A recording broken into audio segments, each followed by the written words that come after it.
আপনার এই ভালো জিনিসের কারণে অনেকে আপনাকে ঘৃণা করবে। সো স্পেশালি যদি কোনো ভালো স্বপ্ন দেখেন, এট দ্য সেম টাইম খারাপ স্বপ্ন যদি দেখেন, এটা আপনি শেয়ার করবেন না কারোর সাথে। কারণ স্বপ্ন এটা কেবলমাত্র মন মস্তিষ্ক প্রসূত কোনো বিষয় না। মুমিন জীবনে এটা অনেক অর্থবহ। মাঝে মাঝে স্বপ্নের মাধ্যমে আল্লাহ মানুষকে বার্তা দেয়, ইলহাম পাঠায় স্বপ্নের মধ্য দিয়ে।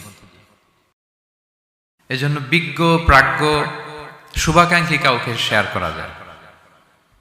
যার জ্ঞান নেই বা ব্যক্তিগত জীবনে পাপী, ভালো মানুষ নয় বা হিংসুক টাইপের, এদের কাউকে আপনার কখনো স্বপ্ন শেয়ার করবেন না। ভালো স্বপ্ন দেখলে শুকরিয়া করবেন আল্লাহর, আলহামদুলিল্লাহ, আল্লাহ কবুল করো। খারাপ স্বপ্ন দেখলে পানাহা চাবেন আল্লাহর কাছে।